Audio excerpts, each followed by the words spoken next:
Are you ready for pain? Are you ready for suffering? If the answer is yes, then you're ready. Watching this, it breaks my heart. It breaks my heart the way that she's being forced to relive all of this in front of the world, and they just hate her for it. That breaks my heart. I mean, she already did the trial in 2020.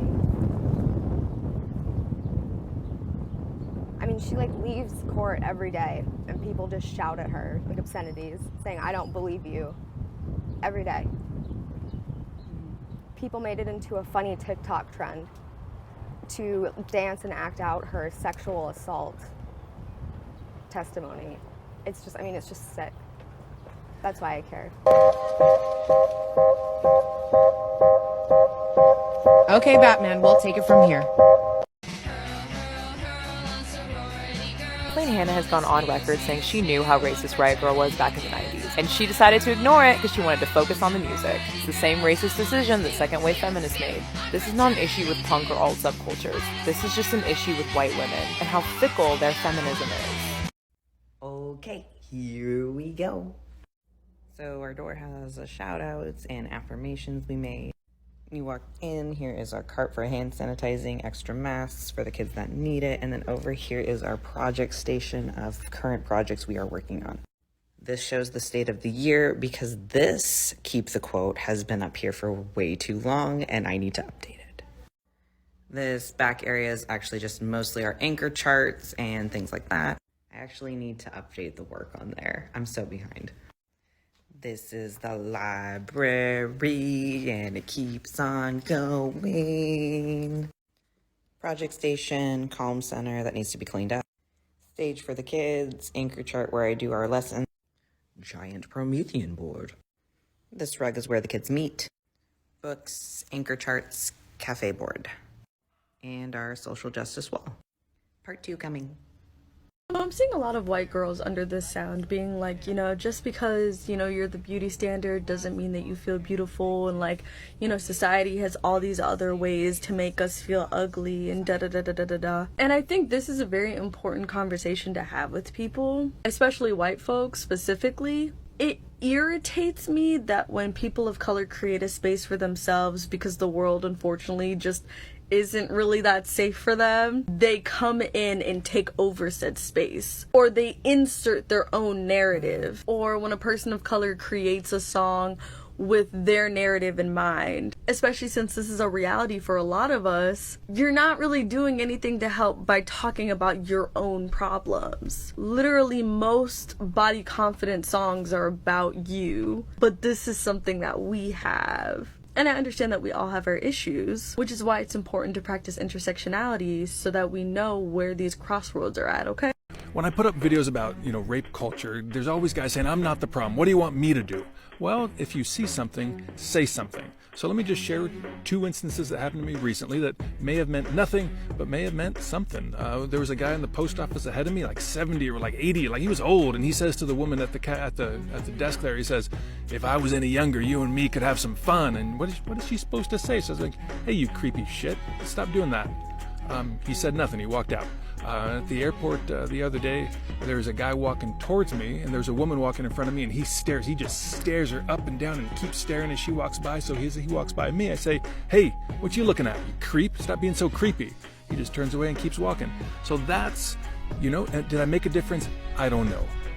But if I see something, I'm saying something. If we have more of a culture of that, I think we're going to do some good. In my household, everything has its place. Is everything in its place? Absolutely not. What do you think I am, organized? Geez, no. That being obese is unhealthy for you.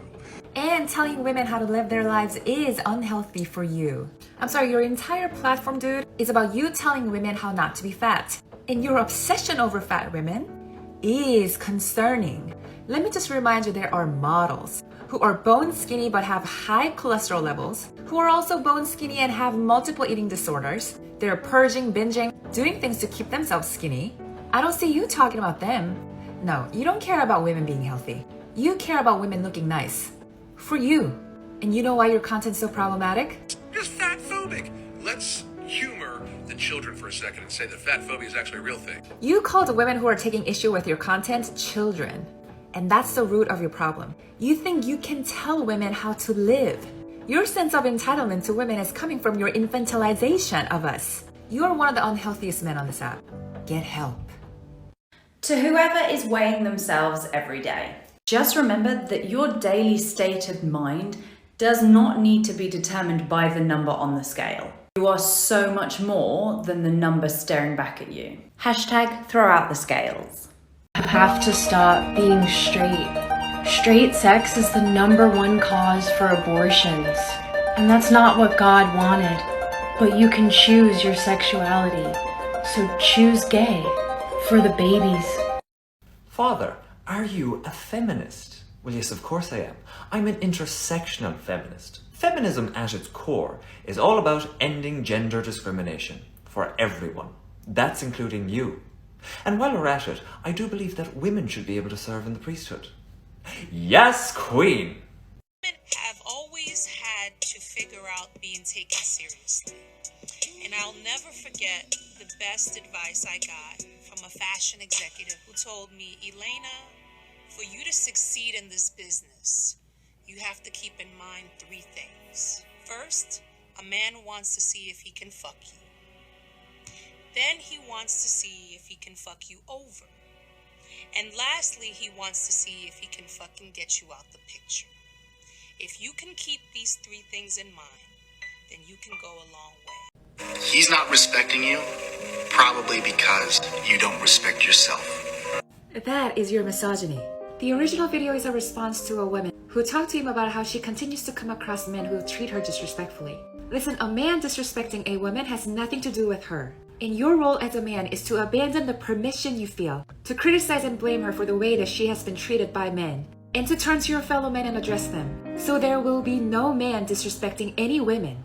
The underlying assumption of your post is that depending on how women act and behave, men can be controlled to act respectfully towards women. If women just respected themselves enough, if they dress this way, behave this way, then the reward would be men respecting us.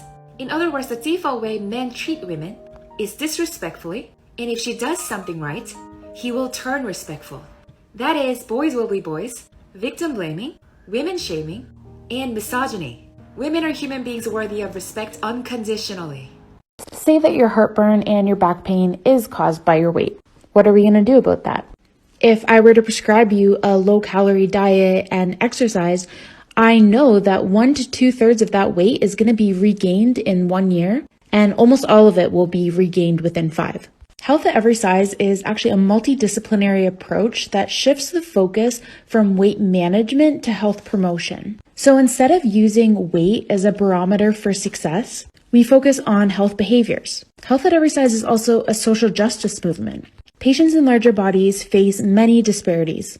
Healthcare providers spend less time with them, are more reluctant to perform screening tests like mammograms and pelvic exams, and they're less likely to seek medical help. You are right about the shaming piece, that's called weight stigma, which negatively impacts patients even on a physiologic level.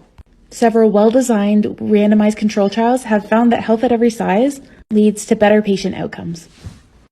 I stopped believing that I wasn't beautiful because of my size when I realized that there's actually no correlation between weight and beauty.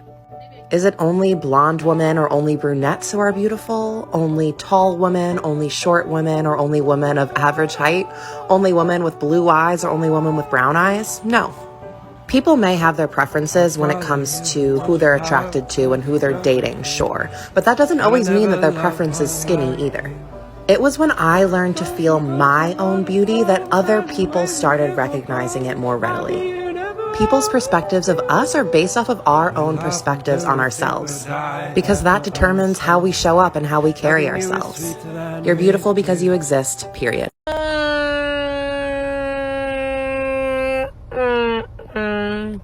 What's going on?